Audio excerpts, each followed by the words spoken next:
Good morning everyone. Today is 25 मई 2020। तो दैनिक जागरण के complete news analysis पे आप सभी का स्वागत है। सबसे पहले आज ईद है और ईद की आप सभी को ढेरों बधाई। तो यहाँ पे जो है हम इस चैनल पे दैनिक जागरण का कंप्लीट न्यूज़ एनालिसिस करते हैं जो आपके यूपीएससी या रिस्पेक्टिव स्टेट पीसीएस यानी जिस भी स्टेट पीसीएस की आप तैयारी कर रहे हो उसके प्रीलिम्स, मेंस और इंटरव्यू तीनों ही प्रारूप में काम दे सके, उस पॉइंट को हम यहाँ पे डिस्कस करते हैं। तो चलिए शुरुआत करते हैं। शुरुआत करने से पहले हमारे चैनल पे नए हैं तो सबसे पहले सब्सक्राइब कर दें, निश्चित तौर पे सब्सक्राइब कर दें और वीडियो को लाइक कर दें। चूँकि मॉर्निंग में उठ के वीडियो बना रहा हूँ तो आपका भी कर्तव्य बनता है कि आप वीडियो को इसको लाइक कर दें। और किसी तरह का कोई क्वेश्चन उठता है आपके मन में या सजेशन देना चाहते हो तो कमेंट सेक्शन खुला हुआ है, आप हमें सजेशन दे सकते हो या कोई सुझाव दे सकते हो, या कुछ बोलना है आपको, कोई प्रश्न करना है तो आप वहाँ प्रश्न कर सकते हो, या एनालिसिस के दौरान कुछ समझ में नहीं आया तो वो भी आप वहाँ पुटअप कर सकते हो। तो चलिए डिस्कशन स्टार्ट करते हैं। और उससे पहले एक बेसिक इन्फॉर्मेशन यह है कि आप हमारा टेलीग्राम चैनल ज्वाइन कर लो। आपको डिस्क्रिप्शन में लिंक मिल जाएगा और लिंक पे जाकर के उसको ज्वाइन कर लेना। उसका सबसे बड़ा फ़ायदा ये होगा कि जो दैनिक जागरण है, दैनिक जागरण के अलावा भी अन्य न्यूज़ आते हैं हिंदी के, जैसे जनसत्ता हो गया, पायनियर हो गया, ट्रिब्यून हो गया, हिंदुस्तान हो गया। तो उसका जो इम्पोर्टेंट एडिटोरियल होगा, जो आपके यूपीएससी पॉइंट ऑफ व्यू से रिलेवेंट होगा, उसका मैं एक कटिंग डाल देता हूँ, आपको टेलीग्राम चैनल पर मिल जाएगा। तो वहाँ से डेली जाकर आप देख सकते हो। तो चलिए डिस्कशन स्टार्ट करते हैं। देखो फर्स्ट पेज पे जो है आज दो न्यूज़ मुझे डिस्कस करना है, दोनों ही इंपॉर्टेंट न्यूज़ है। पहला न्यूज़ तो ये है कि सुधारों का मतलब श्रम कानूनों की समाप्ति नहीं है, नीति आयोग। तो ये जो दिख रहे हैं ये राजीव कुमार है, नीति आयोग के उपाध्यक्ष हैं। राजीव कुमार नीति आयोग के उपाध्यक्ष हैं। अध्यक्ष कौन होते हैं? प्राइम मिनिस्टर होते हैं। प्राइम मिनिस्टर मोदी नीति आयोग के अध्यक्ष हैं, उपाध्यक्ष हैं राजीव कुमार। तो इन्होंने कहा है कि सुधारों का मतलब श्रम कानूनों की समाप्ति नहीं है। तो सबसे पहले इशू देख लो कि ये इशू क्यों है और किस इशू पे ये बात कर रहे हैं, और उसके बाद हम श्रम कानून पे डिटेल में जाएंगे।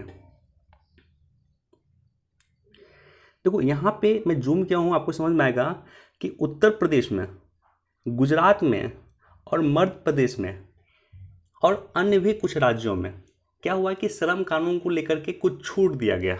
जैसे मान लो कि श्रम कानून का एक ये होता है कि 8 घंटा ही एक व्यक्ति काम कर पाता है एक दिन में। तो वर्तमान में कोरोना जैसी अप्रत्याशित समस्या को लेकर के श्रम कानून में छूट दिया गया इन राज्यों का। और इन राज्यों का कहना है कि जैसे मान लो एक मजदूर अब 8 घंटे की जगह 11 घंटे भी काम कर पाएंगे, और जितना घंटे एक्स्ट्रा काम करेंगे उनका उससे एक्स्ट्रा पैसा मिलेगा। तो इन राज्यों का कहना है कि वो श्रम कानून में जो छूट दे रहे हैं और औद्योगिक दृष्टिकोण से दे रहे हैं ताकि उद्योग को फ़ायदा हो सके, उद्योग फिर से रिवाइव हो सके और मजदूरों को भी फ़ायदा होगा चूँकि मजदूरों को एक्स्ट्रा पैसा मिलेगा। तो इसी को लेकर के ये न्यूज़ है। इसी को लेकर के जो है राजीव कुमार का कहना है कि आप श्रम कानून में छूट दे रहे हैं, ठीक है, लेकिन श्रम कानून में आप जो है भारत चूँकि आईएलओ का पार्ट है। देखो इंडिया जो है आईएलओ, अंतर्राष्ट्रीय श्रम संगठन, जिसकी स्थापना 1919 में ही हुई थी, और भारत 1919 से ही आईएलओ का अंग है, आईएलओ का पार्ट है। तो चूंकि भारत आईएलओ का सदस्य है तो इसलिए श्रम कानून को खत्म नहीं कर सकता कोई भी राज्य।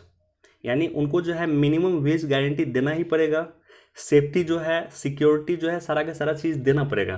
भले ही आप उससे कुछ घंटे अधिक काम करवा लो, लेकिन आप उनके जो है श्रम कानून को खत्म नहीं कर सकते, उनके अधिकार को खत्म नहीं कर सकते।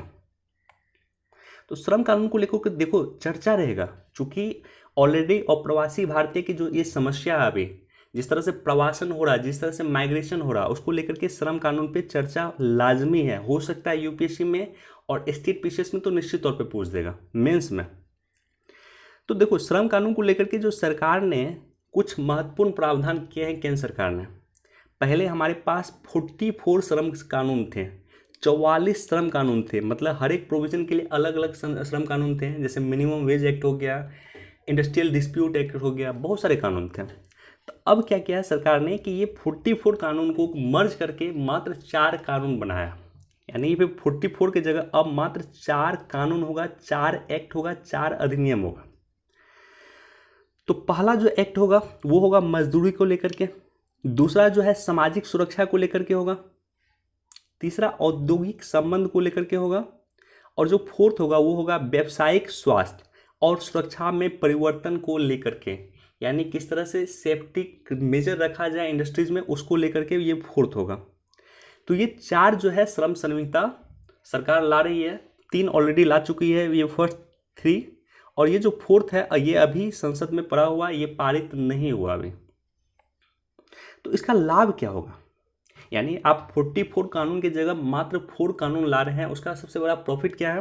प्रॉफिट ये है कि ईज ऑफ डूइंग बिजनेस में जो हमारी रैंकिंग इम्प्रूव हो रही है उसे और इम्प्रूव करना, अंडर 50 लाना इसका दायित्व है, इसका उद्देश्य है। अभी कितनी रैंकिंग है? अभी है ईज ऑफ डूइंग बिजनेस में 63rd नंबर पे इंडिया। 2019 के यूपीएससी प्रीलिम्स में ईज ऑफ डूइंग बिजनेस को लेकर के क्वेश्चन पूछा हुआ, तो याद रखना 63rd नंबर पे जो है अभी इंडिया है 2019 के अनुसार। दूसरा इसका क्या ऑब्जेक्टिव है कि 10 या अधिक कर्मचारी वाले संस्थानों में कामगारों की सुरक्षा, यानी जो लेबर हैं उसकी सेफ्टी, उसका स्वास्थ्य, कल्याण और कार्यस्थल की दिशा को लेकर के उचित प्रबंधन किया जाए। इसके साथ ही साथ जो महिला है उसके लिए शिशु गृह, कैंटीन, कल्याण पदाधिकारी जैसे अधिकारियों की नियुक्ति किया जाए और उसका अनुपालन की जाए। ये सारा का सारा प्रोविजन है जो सरकार लेबर रिफॉर्म्स कर रही है। महिलाओं के लिए रात्रि में कार्य करने का भी प्रावधान है। न्यूनतम मजदूरी यानी मिनिमम वेज जो है का भी प्रावधान किया गया।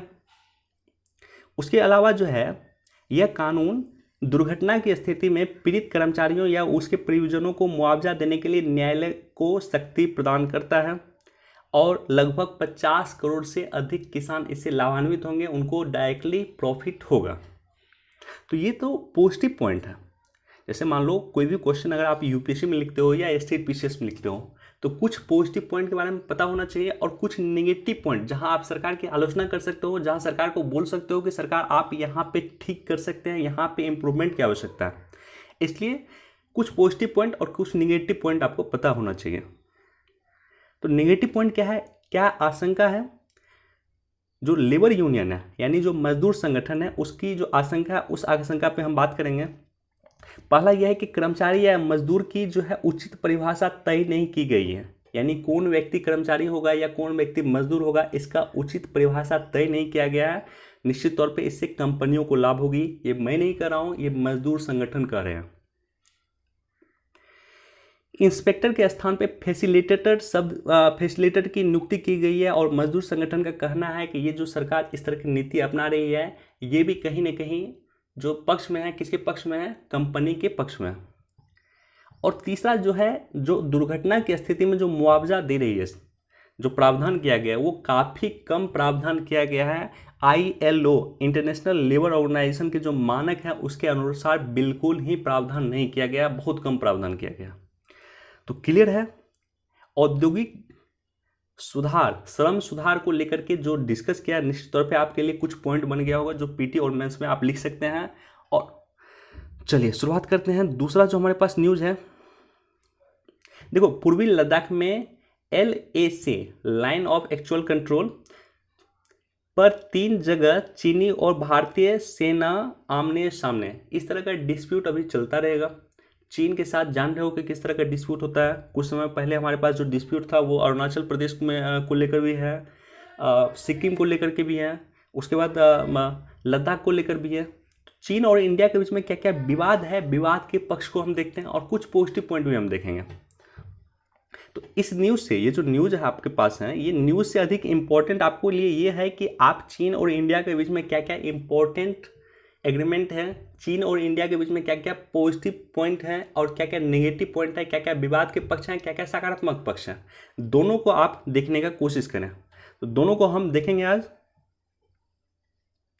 विवाद का पक्ष शुरुआत जो है, जो पहला विवाद का पक्ष है ओवर को लेकर के।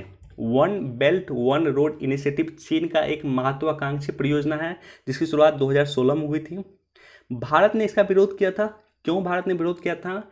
इसलिए किया था कि जो सीपेक है इसी के तहत, ओवर के तहत का ही जो है सीपेक आता है, यानी ओवर का ही एक पार्ट है CPEC. China Pakistan economic corridor जो POK यानी पाक ऑक्यूपाइड कश्मीर होकर गुजरती है। भारत का दावा है कि पाक ऑक्यूपाइड कश्मीर जो है वो भारत का अभिन्न अंश है और चीन जो है भारत की संप्रभुता का उल्लंघन कर रहा है और यही कारण है कि चीन और भारत के बीच में एक विवाद है ओवोर को लेकर के। चीन भारत जो है ओवोर में शामिल नहीं है और भारत का जो है एकमात्र पड़ोसी है भूटान, ये भी याद रखना, भारत का एकमात्र पड़ोसी है भूटान जो ओवोर में शामिल नहीं है। व्यापार युद्ध का भी बहुत बड़ा डिस्प्यूट है। चीन जो है भारत से लगभग $50 बिलियन प्रत्येक वर्ष कमाता है, यानी जो व्यापार घाटा है भारत को $50 बिलियन के आसपास है। $1 बिलियन में लगभग 7,500 करोड़ होते हैं, तो लगभग 3.5 लाख करोड़ के आसपास जो है व्यापार घाटा जो है भारत और चीन के बीच में है। सीमा विवाद, लाइन ऑफ एक्चुअल कंट्रोल को लेकर के समस्या है। दोनों के बीच में लाइन ऑफ एक्चुअल कंट्रोल जो है निर्धारित नहीं है, तो ऐसे कंडीशन में सीमा विवाद होते रहेंगे जब तक ये मुद्दा है। जब तक लाइन ऑफ एक्चुअल कंट्रोल नहीं आ जाता है चीन और भारत के बीच में, तब तक विवाद होगा। अरुणाचल प्रदेश को लेकर के, लद्दाख को लेकर के, सिक्किम को लेकर के इस तरह से विवाद चल रहा है और चलता रहेगा। डोकलाम इशू आपको पता है, कुछ दिन पहले डोकलाम हुआ था। डोकलाम जो है भूटान, इंडिया और चीन का एक ट्राई जंक्शन है जो वास्तविक रूप से भूटान में आता है और डोकलाम पे चीन का विवाद था कि ये उनके क्षेत्राधिकार में आता है। बाद में जो है दोनों सेना जो है आमने सामने हो गई, चीनी सेना और भारत की सेना जो है आमने सामने हो गई। तो किस तरह से विवाद चला आपको याद होगा इसको लेकर के। आतंकवाद के पक्ष में पाकिस्तान का झुकाव, आतंकवाद के पक्ष में पाकिस्तान के साथ झुकाव बहुत इंपॉर्टेंट फैक्ट है। जब भी हमने पाकिस्तान के किसी आतंकवादी को यूनाइटेड नेशन में प्रतिबंधित करने के लिए डाला तो उसका जो है कहीं ना कहीं विरोध चीन ने किया।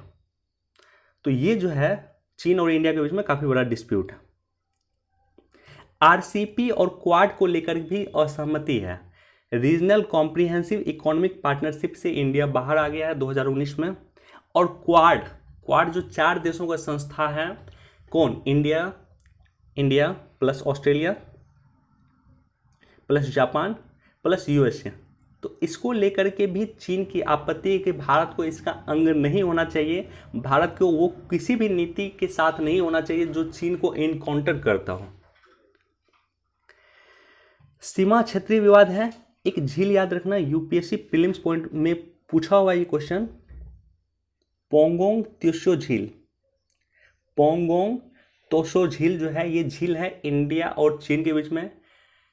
जम्मू कश्मीर में जाकर आप मैप देखोगे आज तो आपको झील दिख जाएगा। UPSC में ऑलरेडी क्वेश्चन पूछा हुआ है। इस झील का जो 2/3 पार्ट है वो चीन में पड़ता है और इसका 1/3 पार्ट जो है इंडिया में पड़ता है। इस झील को लेकर के भी विवाद है। तो भारत और चीन को लेकर के क्या क्या डिस्प्यूट है, कुछ डिस्प्यूट हमने क्लियर करने की कोशिश की है। सकारात्मक पॉइंट भी होंगे, निश्चित तौर पे सकारात्मक पॉइंट है। ब्रिक्स में जो है दोनों देश एक दूसरे का सहयोगी है, राइट। उसके अलावा जो है भारत और चीन के बीच में जो तनातनी हो रही है उसको लेकर के दोनों देश के राष्ट्रीय अध्यक्ष ने अनौपचारिक मीटिंग की शुरुआत की। अनौपचारिक वार्ता मतलब क्या होता है? अनौपचारिक मतलब होता है कि वो वार्ता जिसका किसी भी तरह का कोई दायरा नहीं हो, दायरा से बाहर वार्ता। जैसे मान लो अगर USA के प्राइम मिनिस्टर या USA के राष्ट्रपति अगर इंडिया आते हैं तो उससे पहले एक प्रारूप तय होता है कि इसी प्रारूप के तहत, इसी कुछ पॉइंट के तहत, इसी बिंदु के तहत वो डिस्कशन करेंगे। लेकिन जब कोई प्रारूप ही तय नहीं होता, जब कोई स्ट्रक्चर ही तय नहीं होता है कि इस स्ट्रक्चर पे या इस टॉपिक पे हम बात करेंगे, तो उसे कहा जाता है अनौपचारिक वार्ता। और भारत और चीन के बीच में 2 सफल अनौपचारिक वार्ता हुई है। पहला जो हुआ है 2018 में वुहान में हुआ है, इसको कहा गया वुहान शिखर सम्मेलन 2018। और दूसरा चेन्नई में हुआ था 2019 में, इसे कहा गया चेन्नई कनेक्ट। 10 सूत्री समझौता हुआ है, बहुत ज़्यादा इंपॉर्टेंट नहीं, एक बार देख सकते हो। और पर्यावरणीय जैसे मुद्दे पे हम काम कर रहे हैं साथ में। जैसे कि आपको पता होगा कि UNFCCC का जो पेरिस क्लाइमेट एक्शन है या क्लाइमेट चेंज है, उसको लेकर के अमेरिका उससे बाहर हो गया था।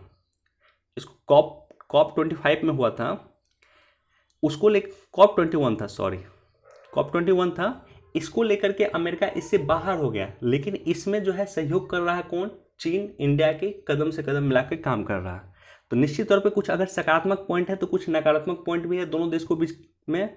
तो यूपीएससी पॉइंट ऑफ व्यू से यही आपके लिए इंपॉर्टेंट है कि कुछ पॉजिटिव और कुछ निगेटिव दोनों को साथ में आप देखें। सेकेंड पे कोई न्यूज़ नहीं है। थर्ड पे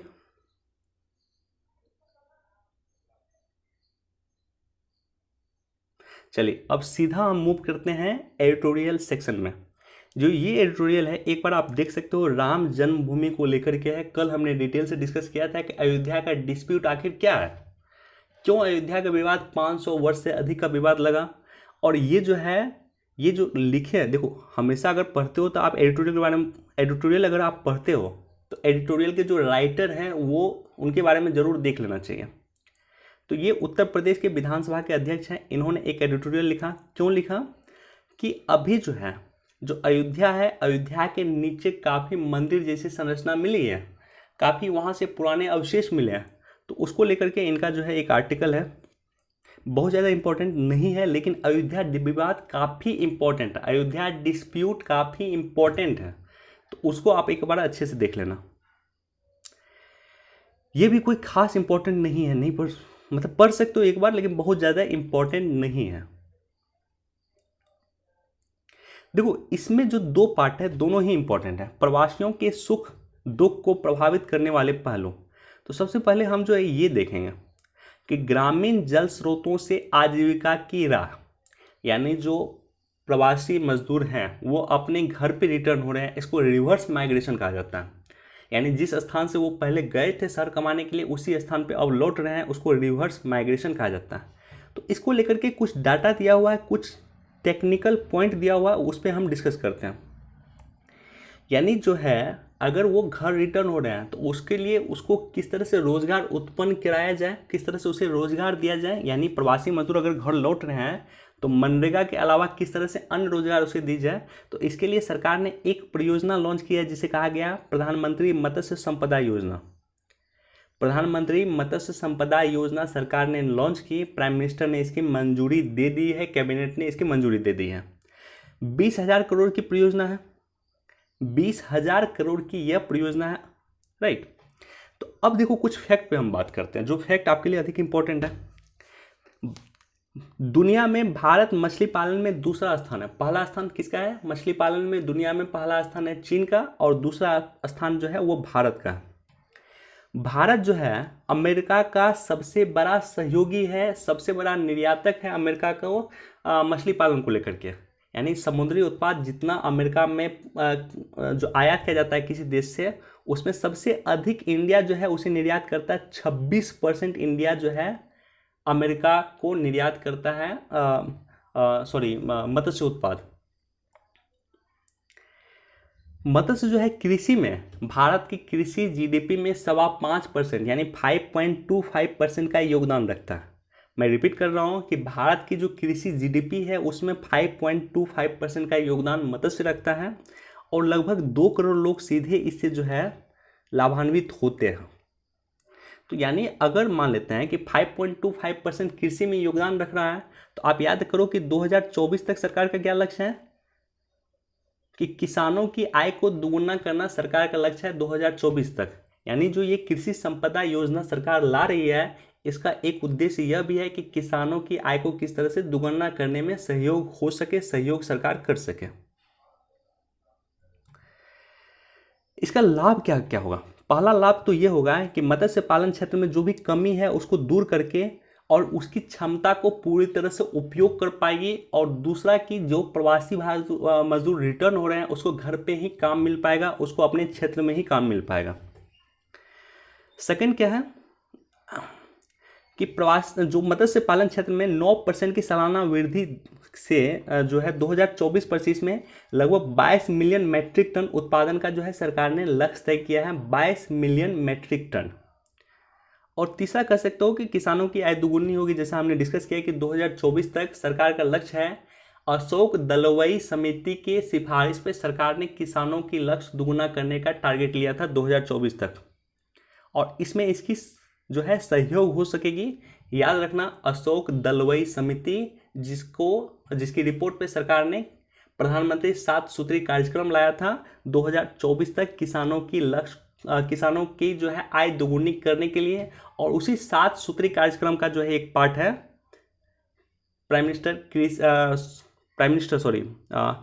प्रधानमंत्री मत्स्य संपदा योजना। उसी 7 सूत्री जो है कार्यक्रम का एक पार्ट है प्राइम मिनिस्टर मत्स्य संपदा योजना। मत्स्य संपदा योजना, एक बात और याद रखना कि ये नीली क्रांति का एक पार्ट है। नीली क्रांति जो है 1985 से 90 के बीच में सरकार ने शुरू की थी, और नीली क्रांति मतलब होता है कि समुद्री उत्पाद को किस तरह से बढ़ावा दिया जाए, मत्स्य पालन को किस तरह से बढ़ावा दिया जाए, ये उसी का पार्ट। दूसरा जो है कुछ इंपॉर्टेंट जो है फैक्ट है, खास करके प्रवासी मजदूरों को लेकर के, और मेंस में लिखने में आपको काफ़ी काम आएगा। एक विचारक का नाम याद रखना, ये प्रारंभिक विचारक है जिसने माइग्रेशन को लेकर के बताया था, माइग्रेशन को लेकर के बात की थी, माइग्रेशन पे किताब भी लिखा था। इनका नाम है रेवेनस्टीन। तो रेवेनस्टीन जो है 1989 के आसपास उनकी एक किताब आई थी, लॉज ऑफ माइग्रेशन, माइग्रेशन के नियम। लॉज ऑफ माइग्रेशन में एक सिद्धांत दिया, और इस सिद्धांत को कहा गया पुश पुल सिद्धांत, यानी अपकर्षण आकर्षण का सिद्धांत। इनका कहना था कि मजदूर जो है आकर्षण और अपकर्षण से प्रभावित होते हैं, यानी किसी भी जगह का अगर इंफ्रास्ट्रक्चर अच्छा है, हेल्थ अच्छा है, एजुकेशन अच्छा है, तो वहाँ मजदूर पलायन करेंगे। यानी बिहार से बाहर मजदूर क्यों जा रहे थे कि बिहार का जो है इंफ्रास्ट्रक्चर अच्छा नहीं है, हेल्थ अच्छा नहीं है, एजुकेशन अच्छा नहीं है, इसलिए वो बाहर जा रहे थे, राइट। तो ये इनका बेसिक सिद्धांत था। याद रखना, नाम याद रखना, रेवेनस्टीन याद रखना, कहीं लिख लो, कहीं नोट इसको कर लो, और इसका बुक का भी नाम याद रखना, लॉज ऑफ माइग्रेशन। 1989 में जो है इसकी बुक आई थी। वर्तमान समय में जो है 2011 की जनगणना के अनुसार अभी देश में 45 करोड़ प्रवासी श्रमिक हैं, और यूनेस्को के अनुसार, यूनेस्को का जो रिपोर्ट है काफ़ी इंपॉर्टेंट रिपोर्ट है, और इस रिपोर्ट में कहा गया है कि भारत जो प्रवासी श्रमिक हैं उसका देश की जीडीपी में 10% योगदान है, काफ़ी ज़्यादा योगदान है लगभग। यानी प्रवासी श्रमिकों का जीडीपी में 10% योगदान है। ये यूनेस्को ने 2013 में ही कहा था, काफ़ी पहले उन्होंने कहा था।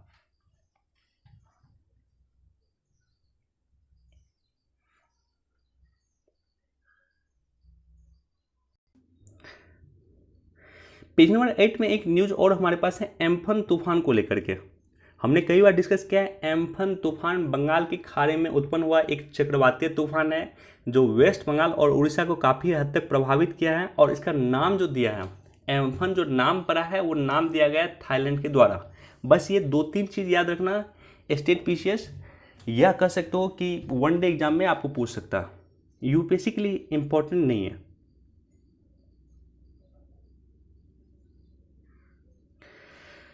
बिजनेस पेज पे हमारे पास इंपॉर्टेंट न्यूज़ नहीं है। पेज नंबर 10 देखो, हांगकांग में किस तरह से विद्रोह चल रहा है। हांगकांग में अभी डिस्प्यूट चलेगा, लगातार चलेगा, और हांगकांग को लेकर के कल हमने डिस्कस किया कि हांगकांग का विवाद आखिर विवाद क्या है। तो कल का अगर वीडियो नहीं देखे हो तो जाकर देख सकते हो, हांगकांग डिस्प्यूट हमने डिटेल से डिस्कस किया था।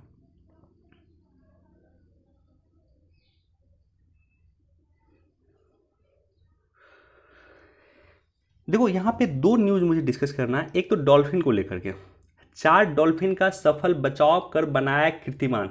डॉल्फिन जो है आपके इन्वायरमेंट एंड इकोलॉजी का एक इम्पॉर्टेंट सेक्शन है, और वहाँ पे कई बार क्वेश्चन यूपीएससी ने पूछा।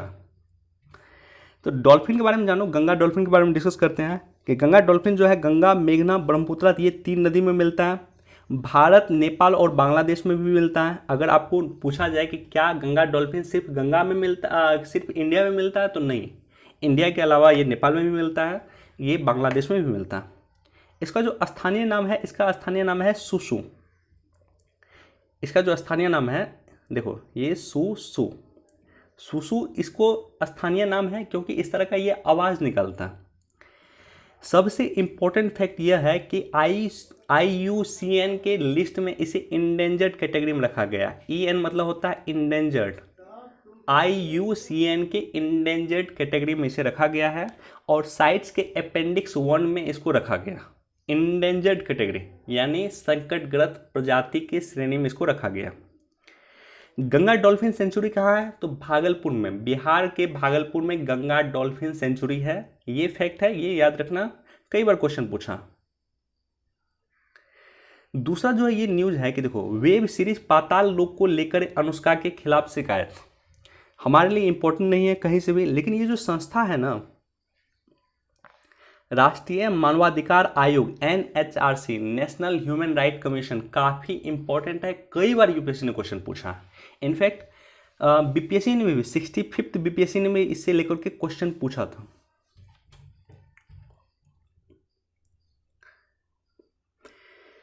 देखो, नेल्सन मंडेला की स्टेटमेंट है। नेल्सन मंडेला का एक फेमस स्टेटमेंट है कि लोगों को उसके मानवाधिकारों से वंचित करना मानवता को चुनौती देने के समान है।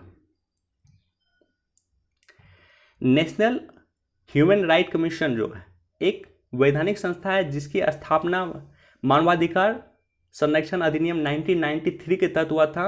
12 अक्टूबर 1993 की इसकी स्थापना हुई थी। याद रखना, 12 अक्टूबर 1993 को NHRC की स्थापना हुई थी। यह संविधान द्वारा दिए गए अधिकार, जैसे जीवन का अधिकार, स्वतंत्रता का अधिकार, समानता का अधिकार, इस तरह का कोई भी अधिकार का उल्लंघन अगर करता है तो उसके बाद NHRC में आप जा सकते हो। NHRC उसमें जो है एक्शन ले सकती है। संयुक्त राष्ट्र की क्या परिभाषा है? संयुक्त राष्ट्र की परिभाषा के अनुसार जाति के आधार पर, लिंग के आधार पर, राष्ट्रीयता के आधार पर, भाषा के आधार पर, धर्म के आधार पर या किसी अन्य तरह का भेदभाव नहीं किया जा सकता। NHRC एक बहुसदस्यीय निकाय है जिसमें एक अध्यक्ष सहित 7 सदस्य होते हैं। 1+7 होता है। देखो, पहले ऐसा नहीं था। 2019 में NHRC को लेकर के एक संशोधन किया गया और उस संशोधन के माध्यम से अब इसके एक अध्यक्ष होते हैं और 7 इसके सदस्य होते हैं। जैसे नेशनल बैकवर्ड कमीशन को भी इसका सदस्य बनाया गया, बाल संरक्षण आयोग को भी इसका सदस्य बनाया गया। तो इस तरह का नया नया कुछ सदस्य जुड़ा है, तो अब इसकी सदस्य की संख्या हो गई 7। एक अध्यक्ष और 7 इसके सदस्य होते हैं। इसमें भी चेंज किया गया। पहले जो कार्यकाल होता था वो 5 वर्ष का होता था। अब जो है अध्यक्ष और सदस्यों के कार्यकाल हो गया 3 वर्ष का। यानी अब जो है NHRC के जो है अध्यक्ष और सदस्यों का कार्यकाल 3 वर्ष का होता है या 70 वर्ष का उम्र तक। 3 वर्ष या 70 वर्ष का उम्र जो भी पहले हो। इसको पद से तभी हटाया जा सकता है जब उच्चतम न्यायालय के न्यायाधीश की जांच में इस पे दुराचार का या असमर्थता का आरोप लगे। इस तरह का भी पॉइंट यूपीएससी नॉर्मली पूछ देता है कि किस आधार पे उसे हटाया जा सकता है। या तो असमर्थता, इनकैपेबिलिटी, या दुराचार का आरोप लगे, भ्रष्टाचार का आरोप लगे तो उसको हटाया जा सकता है। जो जांच कौन करेगा? सुप्रीम कोर्ट के न्यायाधीश जांच करेंगे और उसके बाद अगर आरोप सिद्ध होगा तब इसे हटाया जा सकता है। ये सबसे इंपॉर्टेंट फैक्ट है कि नियुक्ति कौन करता है? तो राष्ट्रपति करता है और राष्ट्रपति एक समिति के सिफारिश के आधार पर इनकी नियुक्ति करते हैं। राष्ट्रपति जो है एक समिति की सिफारिश के आधार पर इसकी नियुक्ति करते हैं, जिसको लीड करते हैं प्राइम मिनिस्टर, जिसमें लोकसभा के जो है अध्यक्ष होते हैं। राज्यसभा के अध्यक्ष नहीं होते हैं, राज्यसभा के सभापति नहीं होते हैं, क्योंकि राज्यसभा के जो सभापति होता है उपराष्ट्रपति होता है। इसलिए राज्यसभा के जो है इसमें उपसभापति होते हैं। यानी प्राइम मिनिस्टर होते हैं, लोकसभा अध्यक्ष होते हैं, राज्यसभा के उपसभापति होते हैं, होम मिनिस्टर होते हैं, और दोनों ही लोकसभा और राज्यसभा के जो है विपक्षी पार्टी हैं उनके जो है लीडर ऑफ अपोजिशन होते हैं। यानी लोकसभा में भी लीडर ऑफ अपोजिशन होते हैं और राज्यसभा के भी लीडर ऑफ अपोजिशन हो गए थे। तो 2 मेंबर ये हो गए, 3, 4, 5, 6, ये 6 लोग जो है टोटल मिल करके ये चुनाव करते हैं। और इनको जो भी चुनाव करते हैं उनका सिफारिश के राष्ट्रपति करते हैं और राष्ट्रपति इनकी सिफारिश के आधार पर जो है इनके अध्यक्ष और सदस्यों की नियुक्ति करता है। तो क्लियर हो गया होगा। इसको लेकर के कई बार क्वेश्चन पूछा है यूपीएससी ने।